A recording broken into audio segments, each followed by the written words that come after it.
मैं आप लोगों को तुलसी विवाह की कथा सुनाने जा रही हूँ। सुनिएगा।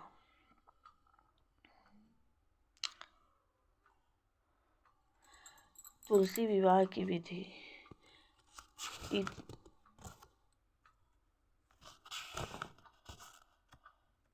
इतनी कथा सुनकर ईश्वर कहने लगे कि हे सूत जी, जब हम आपसे तुलसी के विवाह की विधि पूछना चाहते हैं तो कृपा करके वर्णन कीजिए।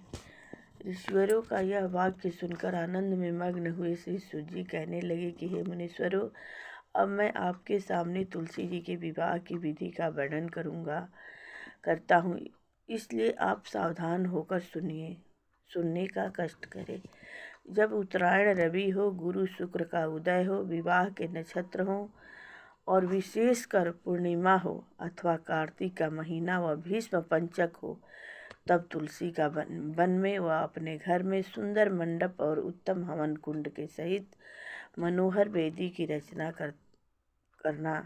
करता हुआ ऋषि ब्राह्मणों को विद्वान और राग द्वेष आदि से रहित हो निमंत्रित करे और गृह यज्ञ आरंभ करता हुआ मातृकाओं की पूजा करे। हे मुनीश्वरों, ऋषियों की उपस्थिति हो जाने पर पहले नंदी मुख श्राद्ध करें, तत्पश्चात के भगवान शालिग्राम बनाकर उनका विधि विधान से पूजन सामग्री से पूजा करें।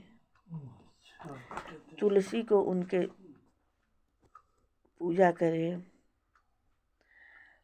को उनके समर्पण करें। इस प्रकार विवाह विधि से तुलसी जी का पानी ग्रहण करने के बाद विधि पूर्वक होम करें। इसके बाद सब पत्नी, यजमान, भाई, बंधु और सेवकों के साथ चारों ऋषियों के सहित विष्णु भगवान की प्रेम प्रदक्षिणा करता हुआ शांति पाठ और मंगल गान के साथ साथ आदि बाजे भी बजवाने चाहिए। हे मुनीश्वरों, ऐसा हो जाने के बाद यजमान को गौदान और सैया दान करना चाहिए। ऋषियों को दक्षिणा देकर विप्र भोज और जाति भोज करना चाहिए। यह सुनकर श्री सूत जी कहने लगे, मुनीश्वरों, इस प्रकार जो मनुष्य श्रद्धा भक्ति युक्त होकर सत्य, शांति और संतोष को धारण करता है, विष्णु भगवान को तुलसी दल समर्पण करता है, वह समस्त पापों से रहित होकर संसार के सुखों को प्राप्त करता हुआ अंत में विष्णु लोक को प्राप्त होता है। इसमें संशय नहीं है। हे मुनीश्वरों, जिस प्रकार से तुलसी जी के विवाह की विधि बताई गई है, उसी प्रकार आंवला, समी और पीपल के विवाह की विधि